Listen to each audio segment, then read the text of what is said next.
এরপরে প্রশ্ন হলো, আমি জানি যে আমি যা করেছি তা ভুল এবং আমি আন্তরিকভাবে তওবা করি এবং আল্লাহর কাছে ক্ষমা চাই, কিন্তু কিছু সময় পর আমি আবার একই ভুলে পতিত হই। এরপর দোষবোধ ও আল্লাহ থেকে বিচ্ছিন্নতা অনুভূত হয়।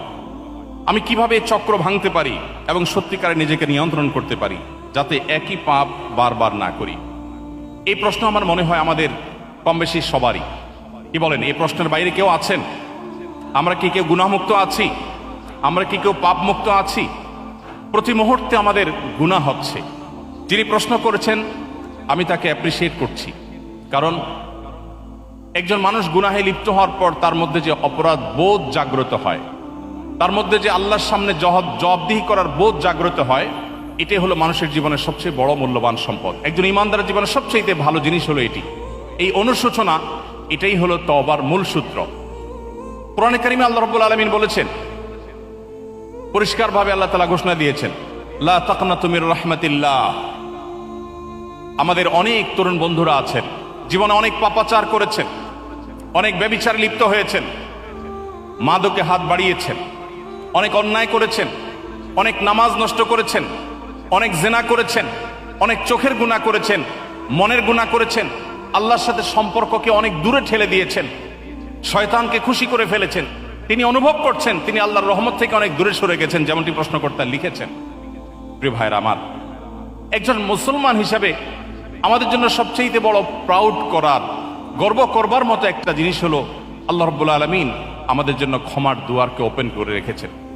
আল্লাহ রাব্বুল আলামিন ক্ষমার দরজাকে আল্লাহ তাআলা এতটা খুলে রেখেছেন, নবী করিম সাল্লাল্লাহু আলাইহি সাল্লাম বলেছেন, কোন মানুষ ঠিক জীবন সায়ান্নে যখন মৃত্যু শয্যায় শায়িত, যখন তিনি তার মৃত্যু নিশ্চিত জেনেছেন, ঠিক সেই মুহূর্তটির আগ মুহূর্ত পর্যন্ত তার জীবনের যে কোনো বাঁকে বাঁকে, যে কোনো মোড়ে, যে কোনো গতিপথে, যে কোনো গলিতে, যে কোনো পর্যায়ে, যে কোনো স্টপেজে দাঁড়িয়ে যদি মানুষ সিদ্ধান্ত নেয় আমি আর জাহান্নামের পথে ছাড়বো না, আমি জান্নাতের পথে যাব, নবী করিম সাল্লাল্লাহু আলাইহি সাল্লাম পরিষ্কার ঘোষণা দিয়েছেন আল্লাহ রাব্বুল আলামিন সমস্ত গুনাহ মাফ করে দিবেন।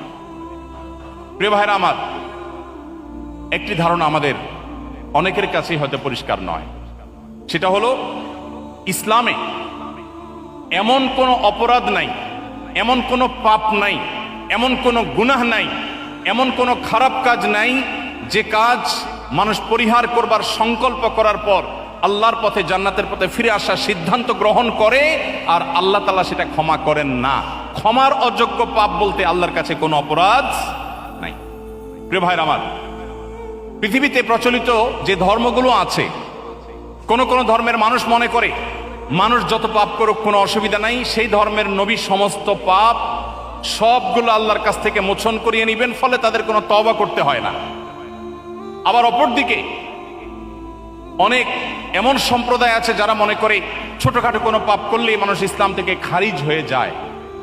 এর বিপরীতে আল্লাহ তাআলা কোরআনে কারিমে বলেছেন, লা তাকনাতু মির রাহমাতিল্লাহ, লা তাকনাতু মির রাহমাতিল্লাহ, তোমরা আল্লাহর রহমতের আশা কখনো ছাড়বে না। ইন্নাল্লাহা ইয়াগফিরুয যুনুবা জামিআ, আল্লাহ তোমাদের সমস্ত পাপাচার মাফ করে দিবেন। এমন কোনো পাপ নেই, এমন কোনো অপরাধ নেই, এমন একটি গুনাহ নেই যে গুনাহ আল্লাহ তাআলা মাফ করবেন না। শর্ত, আপনাকে অনুতপ্ত হতে হবে, আপনাকে আত্মশাসন করতে হবে, আপনাকে ভৎসনা করতে হবে। ইমানদারের সবচেয়ে বড় অ্যাডভান্টেজের জায়গাই হলো এটা, ইমানদার জীবনের যে কোনো মুহূর্তেই তার জীবনকে ঘোরাতে পারে, তার জীবনকে পরিবর্তন করতে পারে।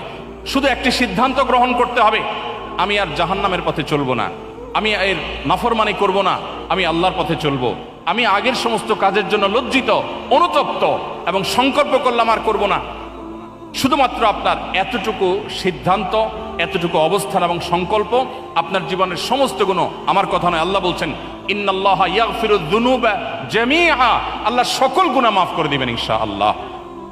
অতএব যে সমস্ত বন্ধুরা বিভিন্ন পাপাচারের কারণে নিরাশ হয়ে গেছেন, আল্লাহর রহমতের আশা ছেড়ে দিয়েছেন, আল্লাহ ডাকছেন তার রহমতের কোলে, এরপরেও যদি আপনি মনে করেন আপনার গুনাহ মাফ হওয়ার নয়, তাহলে মনে রাখবেন শয়তান আপনাকে ধোঁকা দিচ্ছে। আপনারা সবাই নিশ্চয়ই শুনে থাকবেন, ইসলামী বিশ্ববিদ্যালয় কুষ্টিয়ার একজন প্রফেসর ছিলেন ডক্টর খন্দকার আব্দুল্লাহ জাহাঙ্গীর রাহিমাহুল্লাহ, নাম শুনেছেন না স্যারের? আব্দুল্লাহ জাহাঙ্গীর রাহিমাহুল্লাহ বলতেন, শয়তানের সবচেয়ে বড় অস্ত্র শয়তানের সবচেয়ে বড় হাতিয়ার হলো মানুষকে নিরাশ করে দেওয়া, মানুষকে আশাহত করে দেওয়া। নবী রাসূলদের কাজ ছিল মানুষকে আশাবাদী করে তোলা। একজন ইমানদার তার জীবনের যে কোনো মুহূর্তে তওবা করবে, জীবন পরিবর্তন করবার সিদ্ধান্ত করবে, নিবে, আল্লাহ তাআলা তাকে মাফ করবেন। আমরা সিদ্ধান্ত নেব তো ইনশাআল্লাহ? সবাই তওবা করবো তো ইনশাআল্লাহ? আল্লাহ আমাদের সবাইকে আপনি জাহান্নামমুখী যাত্রা পরিহার করে জান্নাতমুখী যাত্রায় আসার তৌফিক দান করুন। প্রিয় ভাইরা আমার, আপনার জীবনে বহু ব্যভিচার করেছেন। আল্লাহর শপথ করে বলছি, ওলামা ইকরাম এখানে আছেন, কোরআন এবং হাদিসের একটি টেক্সট, একটি লাইন কেউ দেখাতে পারবে না যে আপনি এত বেশি অপরাধ করেছেন, আপনার অপরাধ ক্ষমা হবে না, এমন একটি আয়াত এবং হাদিস কেউ দেখাতে পারবে না। বরং আপনি যদি সিদ্ধান্ত গ্রহণ করেন যে আপনার রুট চেঞ্জ করবেন, আল্লাহ আপনার গুনাহকে মাফ করবেন। এরপরও যদি কেউ আল্লাহর রহমতের ছায়াতলে আসতে বিলম্ব করে,